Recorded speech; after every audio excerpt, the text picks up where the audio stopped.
Bienvenidos nuevamente a Magistrales. Mi invitado del día de hoy es Walter Sosa Escudero. Él es uno de los especialistas más importantes en la Argentina y uno en el mundo también en econometría y estadística aplicada a cuestiones sociales. Es profesor de varias universidades nacionales e internacionales e investigador del CONICET. Walter, un placer, y me quedé corta, pero no podía tanto currículum el tuyo. Me quedé corta, pero no importa. Gracias por estar acá. Por favor, muchas gracias. ¿Quién alguna vez osó decir que la estadística es aburrida? Todo el mundo. Empezamos mal. Menos vos. No. ¿Viste? Eso sí, es un mito. Sí, pero no creo que la gente diga que es más aburrida que otro conocimiento sistemático, ¿no? Lo mismo dice la gente de estudiar lengua, de estudiar literatura, de estudiar matemática, ¿no? Es aburrida, sin entrar demasiado en detalles. Me parece que hay algo que falló en la enseñanza. O sea, yo no creo que haya mucha gente dice la matemática no es lo mío, y yo estoy hiper convencido que la matemática es de todo el mundo. En todo caso, te gusta o no te gusta, pero me parece que eso está filtrado mucho por la forma en la cual te han expuesto la matemática. Es muy interesante lo que decís. Yo, más allá digamos, casi que diría empezando con un chiste, pero que bueno, que tiene su base de realidad, como vos bien comentás. En realidad todo el mundo, pero también todo el mundo de la matemática dice lo mismo. La matemática, si no es lo mío, es aburrido. Sí, y hasta se jacta, ¿no? Mucha gente se jacta Yo no sé nada de matemáticas. Yo no sé sacar cuentas, etcétera, Sí. etcétera, pero muy poca gente, por ejemplo, se jacta de los errores de ortografía, ¿no? Es verdad. Entonces es raro para lo que nos dedicamos a los números que la gente se jacte de no saber matemática y no se jacte de otra falta de conocimiento, por ejemplo, de tener error de ortografía, ¿no? Cosa que la matemática te acompaña en cada parte de tu vida diaria. Sí, nos acompaña, nos acompañaba y nos va a acompañar. O sea, no es una disciplina que parezca pasar de moda, pero no solo que nos acompaña, digamos, a los efectos de partir una cuenta, por ejemplo, sino que también la matemática aporta un punto de vista, aporta una forma de razonamiento que no es ni mejor que otras, pero que me parece que es indispensable. ¿Cómo nace en tu vida la necesidad, la pasión por, como dije, la econometría, la estadística, la matemática? ¿Cómo nace eso? Vaya a saber uno, ¿no? Me parece como todas las cosas importantes en la vida de cualquier persona. No tiene una explicación trivial, ¿no? Me parece que uno puede dar explicaciones racionales de cosas más bien simples, ¿no? Pero desde chiquito tuviste, digamos... No. Tenías una tendencia, bien, te gustaban los sí. números, como quien dice. No, sí, a ver, quizás siendo más fino, ¿no? Mi problema no era que me gustaba una cosa o que no me gustase ninguna, sino que me gustaban muchas cosas. Siempre me gustaban los números, las computadoras, los razonamientos, la abstracción siempre me gustó, pero también me gustaban mucho las cuestiones sociales. O sea, me gustaba mucho la política. Por la edad que yo tengo, yo hice todo el secundario bajo la dictadura, o sea que la política era algo muy atractivo, pero también muy escondido. Sí. Y me interesaban las cuestiones geográficas, me gustaba mucho la geografía. Entonces, bueno, cuando yo terminé el secundario no tenía muy en claro qué es lo que iba a hacer, pero todo me llamaba la atención, ¿no? Me llamaba la atención la matemática, la computación, los problemas sociales y también la geografía, pero después me di cuenta que me llamaba más la atención el costado humano de la geografía. Entonces, no entiendo muy bien por qué me puse a estudiar economía. Realmente no lo entiendo, son esas decisiones impulsivas que uno toma. Capaz por la unión, porque la economía a la postre tiene una unión entre lo que es, digamos, la ciencia y lo que es las humanidades, ¿no? De ser por cuestiones metodológicas me llamaba más la atención la matemática, la ingeniería, la computación. De ser por cuestiones puramente temáticas me sentía más cómodo en la sociología o en la ciencia política. Y de alguna manera yo pensaba que la economía me permitía moverme adentro de todo eso. Y después terminó siendo cierto, ¿no? Que la economía es una disciplina muy grande, que tiene cosas que la acercan a las humanidades, a las disciplinas sociales, pero también tiene cosas muy técnicas. Entonces yo percibí que moviéndome dentro de la economía me iba a poder meter en todos esos mundos, y después de tantos años resultó ser cierto. Pero ¿por qué iba a parar con la economía? Realmente no lo sé.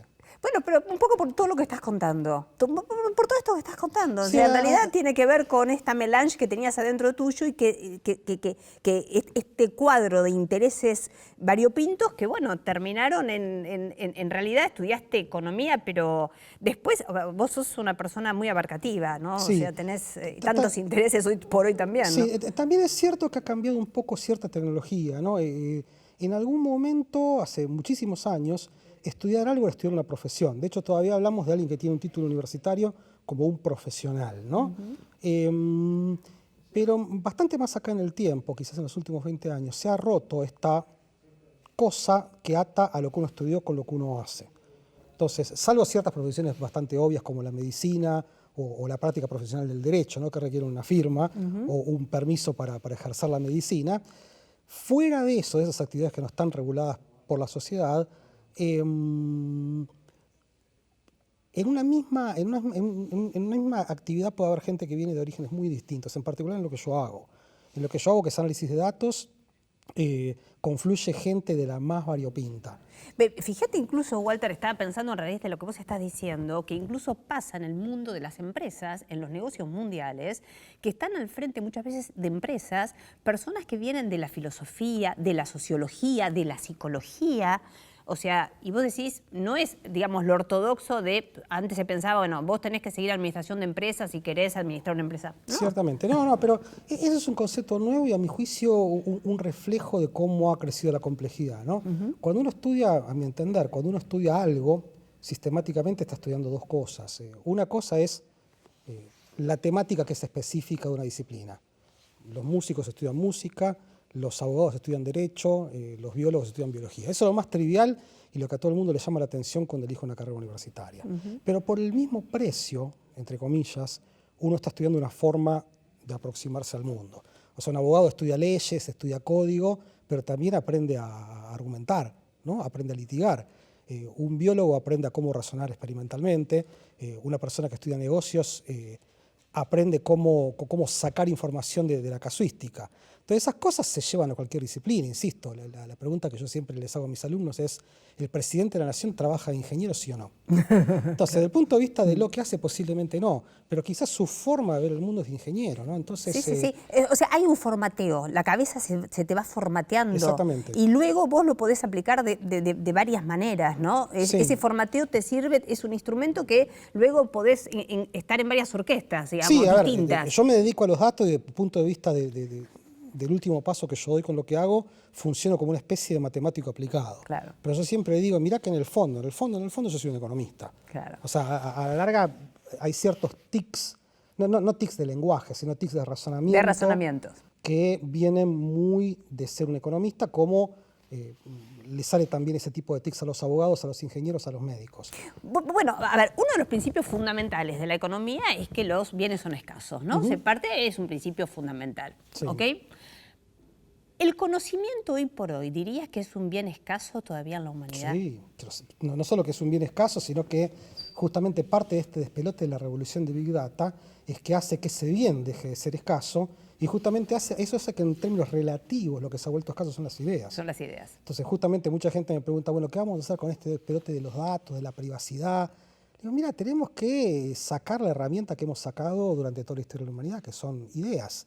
Insisto, frente a los datos de mediciones de planetas que andan dando vuelta, la humanidad sacó una teoría que explica todos esos datos y además hace predicciones y conduce a otras teorías más sofisticadas. Entonces, en definitiva, el antídoto con respecto a esa sobreabundancia de información nos enfrenta a la escasez de justamente las ideas concretas. Porque hay un tema que es realmente fascinante, ¿no? Vos bien hablás, bueno, el último libro, Big Data, vos hablás de, bueno, el mundo de los algoritmos, el mundo de los datos, Big Data, esto que tiene que ver un poco con la interrelación de los aparatos interconectados, que los tenemos todos los días y no podemos zafar de eso, porque desde un teléfono celular, ¿no es cierto? Bueno, redes sociales, el que no está en las redes sociales, bueno, no importa, un celular tenés, tarjeta de crédito. Esto genera no sé cuántos, cientos de miles, mucho más, números matemáticos de millones de datos permanentes. Ahora, vos decís algo siempre muy interesante, que es un poco, a ver, yo con todos esos datos, si no los puedo analizar, la verdad que, o sea, ¿de qué me sirven todos esos datos si no hay una cabeza que pueda analizarlos?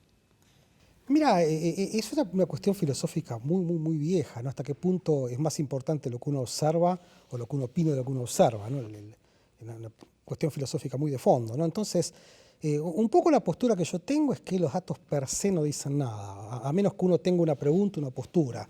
Es muy difícil interpretar datos o hacer hablar a los datos si uno tiene cierto marco conceptual, cierta pregunta concreta. Peor aún, dado que en general operamos bajo un sesgo de confirmación, si uno no está bien parado con respecto a las ideas, los datos te dicen lo que tenés ganas de escuchar, ¿no? O sea, el sesgo de confirmación medio que lo que dice es que uno interpreta la realidad intentando validar las hipótesis que uno tiene, no refutarlas. Entonces, no sé, si yo pienso que va a salir el 32 y sale el 32, lo voy a hacer jugar a mi favor, ¿no? Ves que sale el 32 en la ruleta. Pero si yo tengo un marco de análisis en donde digo, mira, yo voy a ver la ruleta, no veo ninguna razón ni física ni biológica para favorecer un resultado de la ruleta más que el otro, que salga el 32 me dice prácticamente nada. O sea, el mismo dato me está diciendo dos cosas completamente distintas. En un caso valida que yo opinaba que iba a ser el 32, el segundo no me dice nada, porque yo enfrenté el mismo dato con dos posturas ideológicas completamente distintas. Por eso, Walter, te pregunto, ¿por qué vos hacías alusión antes, bueno, hablabas hasta de la política, las cuestiones sociales, ¿por qué uno escucha a veces de manera bastante, digamos, como lenguaje común, hay gente que dice, las estadísticas en realidad son manipulables? En este sentido, la interpretación, más allá de que el método pueda ser erróneo o no, el método que algún estadístico utilice, pero luego es como que se da la posibilidad de interpretaciones varias. Ante un mismo resultado, justamente las interpretaciones, cada uno tira agua para su molino, digamos. Sí. La estadística como mentira es una mentira de patas cortas. Porque si la querés utilizar así no te dura demasiado. Exactamente, porque ¿qué significa eso? La estadística, insisto, cuando está hecha en forma honesta es replicable. O sea, yo lo hago y por lo que estoy dispuesto a hacerme matar, entre comillas, no es por el resultado, sino por cómo lo hice, ¿no? Okay. Entonces, en pos de esa honestidad es que yo estoy dispuesto a ponerte a disposición mis datos, mis métodos, y en todo caso después sacar las conclusiones que tenga ganas de sacar. ¿Está bien? Cuando yo procedo deshonestamente con la estadística, porque manipulo los datos, porque manipulo los métodos y fuerzo las conclusiones, eventualmente eso va a ser cotejado con otra mentira, ¿está bien? Que la va a compensar, la va a ignorar, etcétera, etcétera. Entonces, mentira contra mentira tiende a anularse. ¿Qué quiero decir con esto? Yo te puedo mentir con las estadísticas, pero en algún momento vos te vas a dar cuenta rápido que estoy mintiendo. Por más que parezca una tontera lo que voy a decir, es bastante difícil mentir con una estadística. Sistemáticamente. Sí, yo un día te puedo mentir. Vos lo podés hacer puntualmente, pero no todo el tiempo a todo el mundo, como quien diría. Exactamente. De hecho, muchísimas discusiones que tenemos como sociedad, cuando aparece algo que se parece a una mentira estadística, enseguida la sociedad se da cuenta. Y cada vez más. Y cada vez más. Porque está más permeable a todo este tipo de cosas. Exactamente. De hecho, muchísimos de estas instituciones que chequean datos justamente son un servicio relativamente nuevo que hacen cuando aparece algo que suena mentira, salta rápido. Entonces, en definitiva, mentir con una estadística, insisto, en el corto plazo más bien que se puede. Yo puedo inventarte datos que dicen, mira, el 99% de la gente que responde a una encuesta opina que hay más hinchas de River que de Boca que de River, pero honestamente, de que yo lo digo hasta que alguien lo puede chequear, verificar, duplicar, pasa muy poquito tiempo. Entonces, no es una forma muy astuta de mentir la estadística. En el próximo bloque, quiero que me cuentes qué te motivó a escribir Big Data. Perfecto. Está en boga, digamos, el término Big Data. Todo el mundo habla de Big Data. ¿Qué te motivó a escribir por ahí para desasnar a más de uno, como quien diría? Buenísimo, en el próximo bloque? Sí.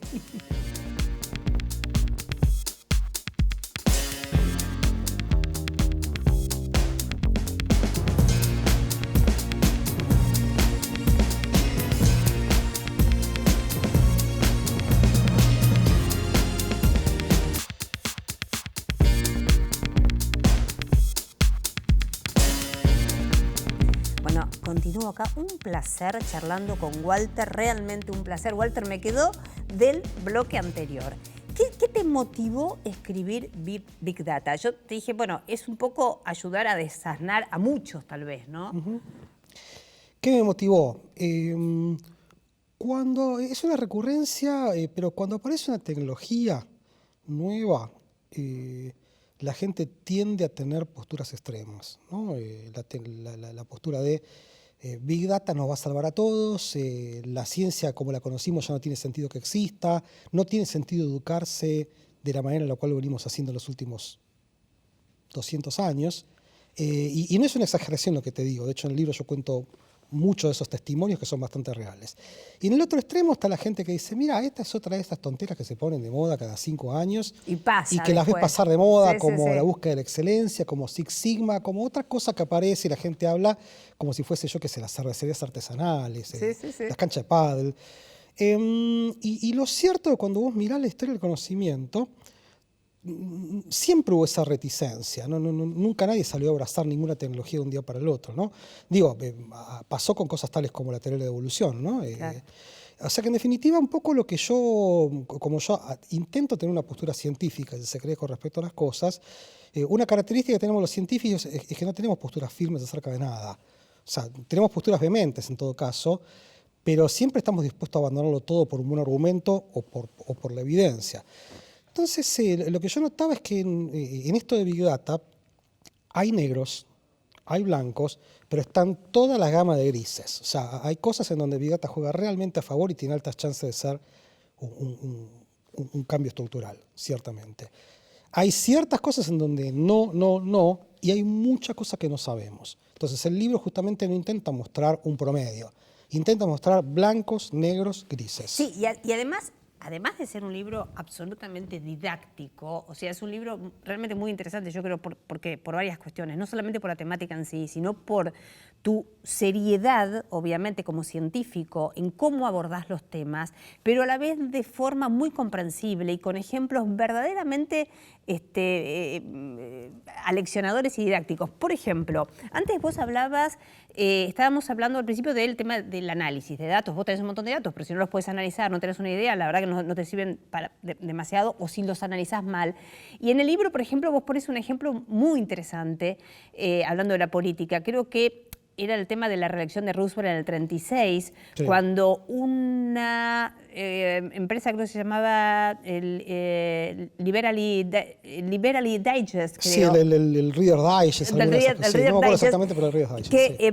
Hizo una mega encuesta en Estados Unidos, era la encuesta más grande que se había hecho hasta ese momento, sí, que daba perdedor a Roosevelt. Tal es así que vos recordás la anécdota con la mujer de Roosevelt, Eleonora, dijo, la reelección de mi marido está en manos de Dios. Exactamente. Y finalmente ganó Roosevelt, con obviamente esta empresa que se fue a pique, y ahí nace Gallup al tiempo, ¿no? De hecho, la encuesta correcta la hace Gallup, exactamente. ¿no? Ese se cuenta, es un clásico en esto de los datos, porque es un ejemplo clarísimo de cómo con pocos datos vos podés meter un poquito la pata, y con muchos datos lo único que hace es meter la pata más al fondo y más rápido, al fondo, ¿no? Totalmente. Entonces, ahí lo que falló es lo que no había era una buena teoría social, entendida sí, como...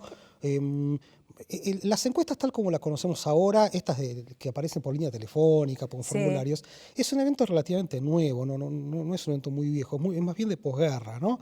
Digo porque hay muchísimas formas de hacer mal una encuesta y hay alguna forma de hacerla correctamente, ¿no? Entonces pasa que hacer una encuesta correctamente es un evento relativamente caro. Entonces vos siempre tenés la tentación de, para ahorrarte unos pesos, hacer una encuesta mal. Entonces justamente una cosa que dice... algo así como la teoría de las encuestas, es, mirá, una encuesta tiene que hacerse lo más cerca posible del azar, o sea, preguntarle a la gente al azar. La contra del azar es prefiriendo cierto tipo de gente que otra, ¿no? Entonces, en esa época... Como lo que pasó en el 36. Exactamente. Si yo hago una encuesta como hizo el Reader's Digest, que la hago por vuelta de correo a una revista que leía mayoritariamente los ricos, claro, lo que voy a recibir a vuelta de correo son respuestas de gente que tiene de un nivel tiempo claro, y que tiene dinero. Entonces... claro. No es que la encuesta esté mal hecha, o sea, existen formas de renegociar ese sesgo, ¿está bien?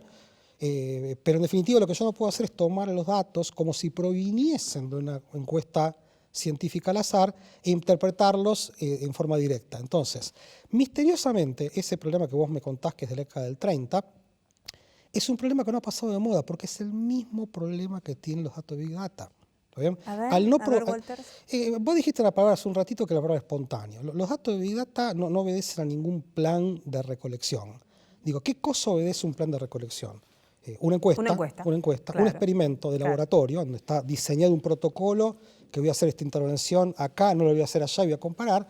Un registro contable, por ejemplo, un registro contable obedece a normas técnicas que garantizan cierta credibilidad en los datos. Entonces, todo eso es un plan sistemático de recolección. En Big Data, por el contrario, son datos que surgen de interactuar espontáneamente con cosas que están interconectadas. Celulares, redes sociales, la tarjeta SUBE, etcétera, etcétera. Entonces, eso tiene una ventaja y una, vaya a saber si es una desventaja. Ventaja es una parva de datos, o sea, como nunca hemos visto jamás. ¿Está bien? O sea, en términos de volumen y de velocidad es algo realmente innovador. ¿Cuál es el problema? Que no tienen estructura. ¿Está bien? Entonces, en definitiva, yo no puedo analizar los datos de Big Data utilizando los razonamientos de los datos que te dije que tienen estructura. Entonces, justamente este papelón histórico de la elección de Roosevelt, si uno no tiene cuidado, Big Data lo puede hacer reaparecer. Lo puede hacer reaparecer. Qué interesante, ¿eh? Entonces, en definitiva... Qué peligroso también, digo, porque los errores se empiezan a poner cada vez más complicados. Justamente hay Big Data no solo que no te juega a favor, sino que te juega en contra, porque te muestra más claramente la metida de pata. Lo que yo intento hacer en el libro es tener una postura optimista. O sea, si hay algo que juega a favor, que es la masividad, la instantaneidad, y algo que juega en contra, que es la falta de estructura, entonces se trata de interpretar eso como un desafío. Y esa fue la historia de la técnica. Toda técnica viene con ventajas y desventajas. El libro, una cosa que yo cuento en un paralelo interesante, es la historia de los rayos X, ¿no? Sí. Los rayos X tienen enormes ventajas y han cambiado la forma en la cual se practica la medicina, y como todos ahora sabemos de una manera muy clara, tienen enormes contraindicaciones, ¿no? Insisto, uno no puede andar haciendo esas radiografías así porque sí, sino que hay toda una protección. Entonces, en definitiva, si la historia de la medicina y de la técnica se hubiesen quedado dado que tiene desventajas, entonces no se usa, no nos podríamos haber aprovechado de esa tecnología. Entonces, se trata de mirar los problemas como desafíos. Otra cosa, uniéndolo a este concepto que vos pones mucho en tu libro, es un poco el explicar lo que significa la transparencia de datos. Sí. Y vos pones dos ejemplos, pero no seguidos, pero los pones en distintas partes que me parecen muy interesantes, que yo lo veo como que en un ejemplo vos explicás cómo a veces la transparencia de datos puede crear un problema, y en el otro cómo la transparencia de los datos explica un problema existente. Y pones el ejemplo, en el primer caso pones el caso vos, el ejemplo de lo que pasó en Noruega con el darle a la gente la capacidad de, una vez que se informatizó en el año 2001, lo hizo un periodista, todas las cuentas, digamos, con el estado patrimonial de los ciudadanos, donde todos tenían acceso a ver qué tenía el vecino, cuánto ganaba el vecino, cómo eran las cuentas del vecino, y eso trajo un problema gravísimo en Noruega que terminó plasmándose, como vos lo decís en tu libro, en casos de bullying en los colegios, los chicos que decían, mi compañerito era pobre, entonces... Tremendo. Y del otro lado, y por eso quiero que me cuentes esta liazón que vos haces ahí, este caso fantástico de Alice Wu. Alice Wu, la economista, una chica muy joven que hizo todo un estudio. Contámelo, empezame por este final. A ver, por el de Alice Wu. Alice Wu es una chica que ahora debe tener más o menos 21 años y que es estudiante doctoral en Harvard. Sí. Y lo que ella hizo fue darse cuenta de dos cosas que hacían barullo, ¿no? El problema del género, de cómo se trataban. Exactamente, ella lo que opinaba, que lo que opinamos todos, es que existen disparidades enormes entre hombres y mujeres donde no debería haberlas, en términos salariales, en términos de muchas cosas. Y una cosa que ella notó era que ella percibía que existían disparidades en la forma en la cual se refieren a los hombres y a las mujeres. Lo que ella notó es que esas disparidades no aparecen en ámbitos formales. ¿Qué significa eso? Yo me meto en la página web de una universidad y no hay un trato diferente entre profesores hombres y profesoras mujeres. Pero todo es muy formal, protocolar. Todos son descritos utilizando los mismos términos, que el profesor tal hizo esto, que la profesora tal hizo lo otro. Entonces yo decía, bueno, a ver, si viniese un marciano y tomás esto como evidencia, dice, ¿dónde están las diferencias entre hombres y mujeres? Entonces lo que ella razonó es que ese es un lenguaje que está demasiado expuesto y demasiado curado, ¿no? Demasiado vigilado, y ella decía, tiene que haber otros ámbitos en donde la gente se exprese en forma más espontánea, honesta, creíble, como si fuese las habladurías que uno hace en el baño, ¿no? Dice, bueno, quizás en un seminario uno utiliza un lenguaje formal, opino esto, y después va al baño y dice, mira, esta me parece una basura, ¿está bien?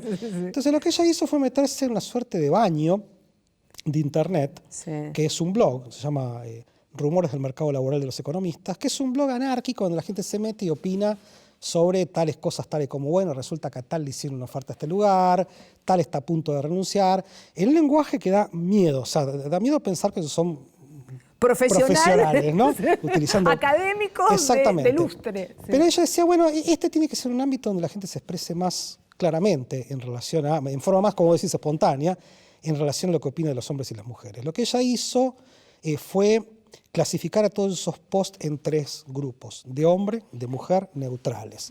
El post que dice el profesor Jiménez le hicieron una oferta de tal universidad es de género porque hace referencia a un hombre. El post que dice a la profesora Martínez le echaron del trabajo es de mujer, y un post que dice la regla de 3 simple no sirve para nada es neutro porque no hace referencia a ningún género. Sí. Y una vez que logró armar un algoritmo para clasificar los posts en 3 grupos, lo que hizo fue armar otro algoritmo para ver qué palabras predecían mejor si un post era de hombre o de mujer o neutro. Y los resultados son terribles, porque ella encuentra que las palabras que mejor predicen hombres son macroeconomía, tutor y tesis. Y las palabras que mejor predicen las mujeres son histérica, tetas y embarazada. ¿Está bien? O sea, el primer caso son 3 palabras... No, yo cuando lo leía, ¿no? En tu libro, ¿viste? No sé si reírte o llorar, porque por un lado decís, es increíble, pero... Mete miedo. Mete miedo, Bueno, literalmente. ahí viene el asunto. Lo que hizo esta chica, justamente, a ver, más bien que a nadie le llama la atención que haya disparidades. Lo que llama la atención es primero la forma en la cual existen, y que ella lo que hizo fue poner una forma casi indiscutible de cómo medir esas disparidades. Eso es increíble. Ya no estamos hablando de que yo opino que hay disparidades, vos opinás que no, sino que esto es evidencia. Verificable. Verificable y además no solo verificable, sino reproducible. O sea, esto que yo lo hice para, no sé, que esta chica hizo para una profesión, se puede hacer para otra profesión. Se puede hacer dentro de una empresa, se puede hacer en otros ámbitos. No solo eso, se puede hacer en varios países y peor aún se puede hacer en varios periodos. Entonces lo que ella pone arriba de la mesa es una forma de utilizar datos espontáneos y algoritmos para un fenómeno concreto. ¿Dónde está la diferencia? Ella no hizo ninguna encuesta. Ella no sale con un formulario a decir, a ver, diga qué opina, etcétera, etcétera. O sea, lo sacó de contexto. Entonces yo opinaba que si yo estas cosas no las saco de contexto, las dejo en el contexto en el cual se dieron, ahí voy a tener chances de que haya una respuesta más honesta. En el próximo bloque, Walter, quiero que me cuentes un poco también el tema de Noruega, que yo lo comenté nada más, porque también es muy interesante. Y si esto entonces, ¿qué pasa si esto se traslada a algo que todos comentamos, lo que ocurre en las redes sociales y cada vez más? Que es que en las redes sociales, bajo el manto del anonimato, se dicen barbaridades. Barbaridades que entonces uno puede decir, bueno, ahí la gente realmente es espontánea. En el próximo bloque, dale. Vale, buenísimo.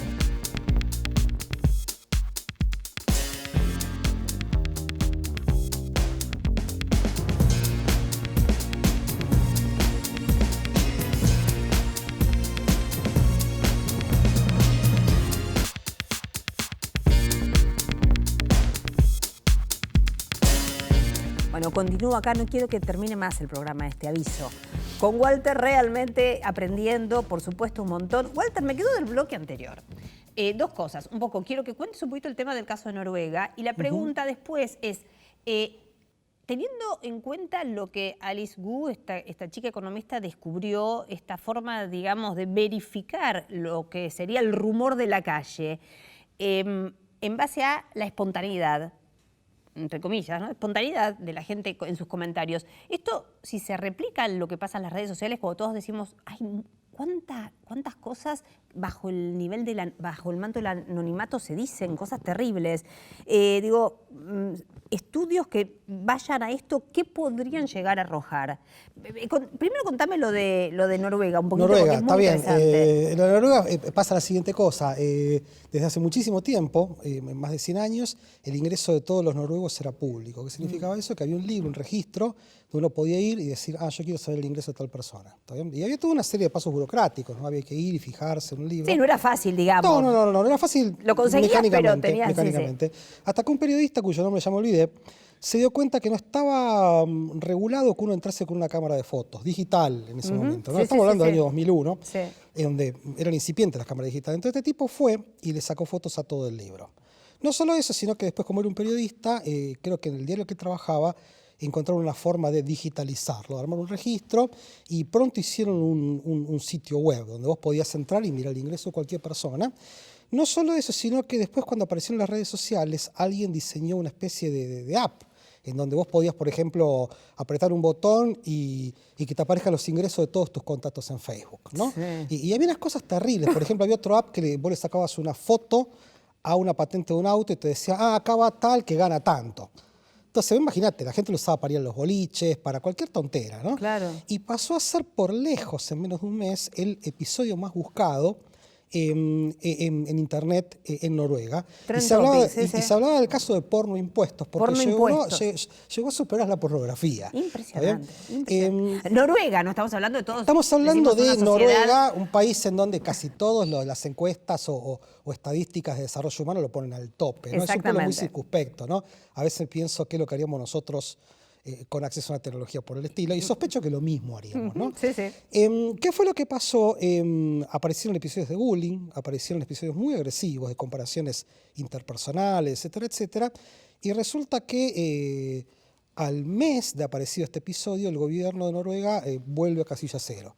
Dice, ahora volvemos a que para fijarse en ese registro hay que hay que anotarse, hay que hacerlo con cierta frecuencia. Es que ahí es un ejemplo, digamos, que cuando la transparencia de los datos crea un problema social. Justamente, el punto es que la razón por la cual yo lo cuento en el libro es porque la tecnología ahí te choca contra dos principios éticos contradictorios, que es la transparencia y la privacidad. Claro. Ciertas cosas que vos estás dispuesto a hacer en pos de la transparencia, eventualmente no va a estar claro que las quieras hacer en pos de la privacidad. Entonces, ese es un ejemplo claro de cómo estas cuestiones tecnológicas nos enfrentan a nuestra formación más de fondo, que tiene que ver con la ética, con los principios, con el derecho. Lo cual no implica, por supuesto, ocultar. Implica muchas veces solamente el tener, digamos, el querer tener bajo órbita privada algo que el Estado conoce. Y te agrego algo, Walter. En países, pues decir, ¿qué haríamos nosotros? Seguramente lo mismo. Pero te doy un agregado, sí, más países como el nuestro y otros también,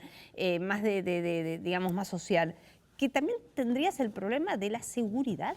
Sí. Porque por ahí Noruega no tiene los problemas de inseguridad que tenemos países como nosotros, como la Argentina, pero acá, en países como el nuestro, agregarías el problema de la seguridad, de que venga una banda armada y te secuestre porque sabe cuánto tenés en tu cuenta. El otro ejemplo clásico que yo cuento en el libro es el de un padre que se entera por internet o por tecnología que su hija está embarazada. Sí. ¿Está bien? Es un clásico, es un padre que se entera, que le empiezan a llegar cupones de descuentos para no sé, biberones, etcétera, etcétera. Sí, sí. Y el tipo se queja y dice, basta de mandar estas cosas a mi hija, hasta que, bueno, después de 2 o 3 iteraciones, la hija le dice, mira, estoy embarazada. ¿Está bien?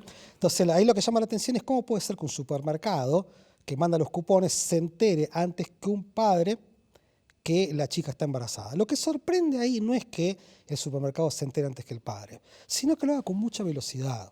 ¿Está bien? Nosotros todavía no, y esta es la parte más oscura que tiene Big Data, no es lo que sabemos que anda mal. Lo que nos puede jugar en contra es aquello que no sabemos si nos va a molestar. ¿Está bien? ¿Qué quiero decir con esto? Es bastante pavote armar un algoritmo que predice si una chica está embarazada o no. No es muy difícil de hacer. El desafío es hacerlo cuanto antes. En el caso de una empresa para venderle cosas, por ejemplo, ¿no? Pero imagínate que los algoritmos que están en condiciones de darte cuenta si estás embarazada o no, se dan cuenta de tu orientación sexual. Claro. Se dan cuenta si un familiar cercano tuyo tiene cáncer o cosas por el estilo. ¿Está bien? Con un margen de error que la medicina clásica, los médicos, no están dispuestos a tolerar. Entonces, pero si el algoritmo no les es costoso decirte, me parece que un primo tuyo tiene cáncer, esa barrera ética la tiene que poner algo que no es el algoritmo. ¿Está bien? Entonces, ahí hay un desafío enorme. Muy interesante porque, lo que estás diciendo. Sí, sí. Y si tú un médico profesional vas a saber cómo comunicarte una noticia terrible, ¿no? En qué contexto, y va a intentar meterlo adentro de un contexto de acciones, pero un algoritmo no necesariamente. ¿Está bien? Aun cuando su capacidad predictiva puede ser mayor o menor a algún médico. Sí, sí, no tiene, entre comillas, la sensibilidad humana de poder entender en qué ambiente comunicártelo y cómo, por decirlo de alguna forma. Tampoco, una cosa que dijiste de la seguridad, ¿no? El ejercicio, por ejemplo, de la medicina o del derecho, si vamos al caso, justamente es una salvaguarda ética, no es simplemente funcional. Claro. Entonces, en definitiva, un médico que dice disparates está sujeto a la visión de sus pares. El algoritmo no necesariamente. Entonces, ahí es donde hay una especie de hueco que tiene caras éticas, caras legales o caras de normas sociales, donde todavía no sabemos cómo autorregularnos. De alguna forma la inteligencia artificial, Walter, en algún momento va también a estar, entre comillas, digo, sometida al arbitrio de algún juez, no sé, interplanetario, por decirlo de alguna forma, que ponga normas de, entre comillas, ética a los robots. Ciertamente, pero pasa que como todavía no entendemos muy bien cómo funciona la tecnología, cualquier regla que vos quieras poner ahora es difícil de poner claro. Y también es difícil de sostener el tiempo. Seguro. Entonces, justamente, sería fácil si la tecnología se quedase quieta, pero esta tecnología se está moviendo muy rápido. Pero vos lo estás diciendo, me parece, es como una, yo siento que, a ver, que es como una, más allá de todo tu razonamiento científico, es como que estás percibiendo un escenario futuro que en algún momento se va a dar. Ciertamente, a ver, justamente, te diré que es casi presente que tenemos que revisar nuestros principios, no sé si éticos, pero sí qué tipo de libertad estamos dispuestos a ceder para beneficiarnos de los algoritmos. Bueno, y ahí entonces te lo uno con la pregunta de antes, ¿no? ¿Qué pasa cuando la libertad es libre, dicen, y entonces las redes sociales, bajo el anonimato, yo digo cualquier cosa de cualquiera?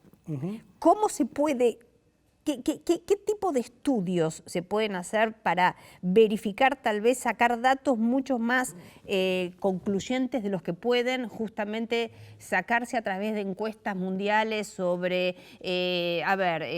Occidente es racista, no es racista, suponte? O sea, por ahí, en este tipo de situaciones vos encontrás respuestas mucho más reales. Sí, es un súper punto eso.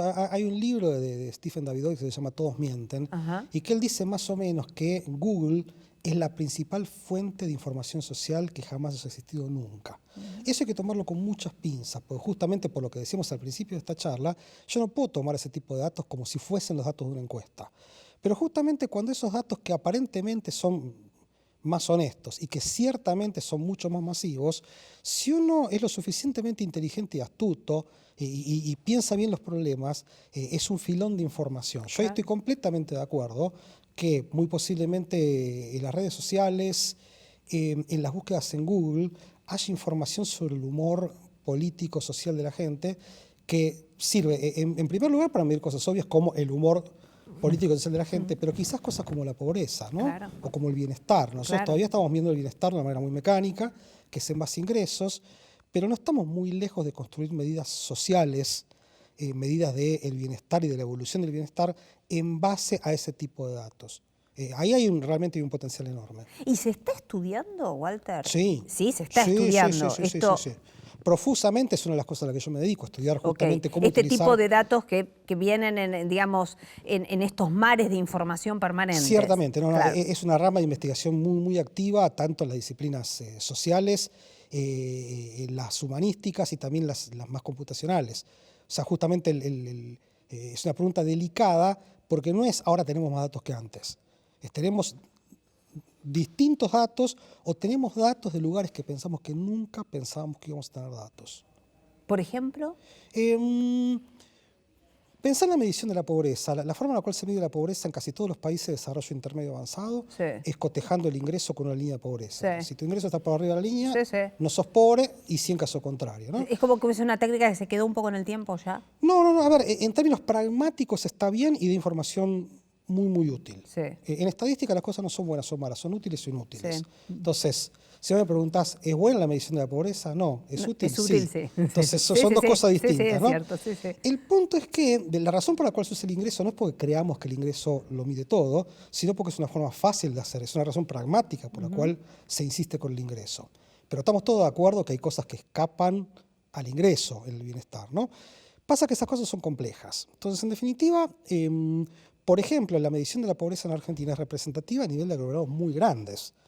Buenos Aires, Rosario, y son encuestas mayoritariamente urbanas. Entonces, si me preguntás, ¿qué es lo que pasa, por ejemplo, en barrios marginales? ¿O qué es lo que pasa con la pobreza en cierto partido de una provincia?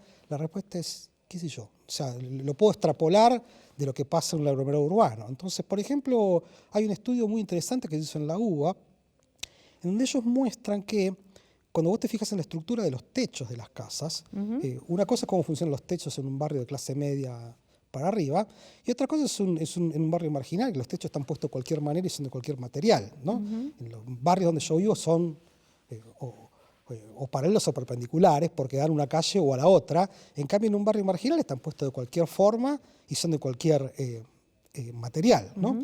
Entonces resulta que mirando imágenes satelitales, ¿está bien? Sacando fotos, yo puedo darme cuenta de la intensidad de la evolución de la pobreza y también cómo se mueve, a qué tasa, ¿está bien? O sea, en definitiva, ¿qué es lo que puedo hacer?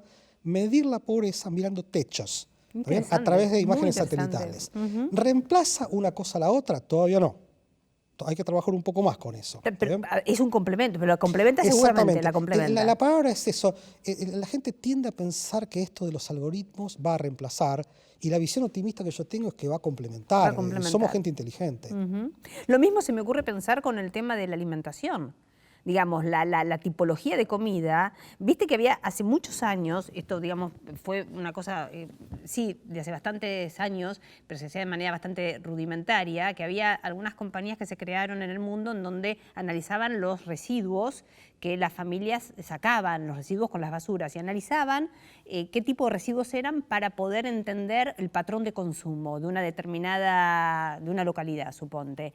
Bueno, esto ahora con los algoritmos es mucho más, digamos, verificable científicamente, ¿no? Lo que antes se hacía manualmente, ponele. Quizás esa sea la revolución de los datos, ¿no? Históricamente, cuando alguien pensaba en datos, pensaba en algo como una planilla, que tiene filas, que tiene columnas y que tiene numeritos, ¿no? Resulta que ahora dato es cualquier cosa que sea susceptible de ser estudiada sistemáticamente. Entonces, la definición o la percepción de dato ahora te incluye a residuos, imágenes, canciones, cualquier cosa que vos puedas sistematizar y que sea estudiada por algún método, resulta que ahora es un dato. Entonces, un tacho de basura resulta que tiene un montón de datos. Tienes un mundo de datos. Exactamente. Entonces, a mí se me hace que parte de la revolución de los datos tiene que ver con esa redefinición de qué tipo de cosa va a ser un dato. Es un dato. Walter, ¿qué te apasiona más? ¿Los algoritmos o la guitarra, por ejemplo? Con franqueza, los algoritmos. Ay, qué lindo, me encanta, está muy bien. No, y de paso tocando la guitarra, podés, sí. O sea, de repente tener ¿no es cierto? Una cosa de base, de música, y de paso estás... Ciertamente, te relaja. Cuando yo era chico me gustaba mucho la música, me he dedicado mucho tiempo a mi instrumento y en algún momento tuve que elegir entre la música o lo que verdaderamente me apasionaba, que es la matemática aplicada. O sea, realmente me gusta muchísimo la música, me gustan otras cosas, pero lo que realmente me apasiona es esto. Directo. Eso sí es verificable. Ciertamente. Un placer, Walter. Igualmente. Un placer de verdad, de verdad. Y yo me reencuentro en el próximo Magistrales.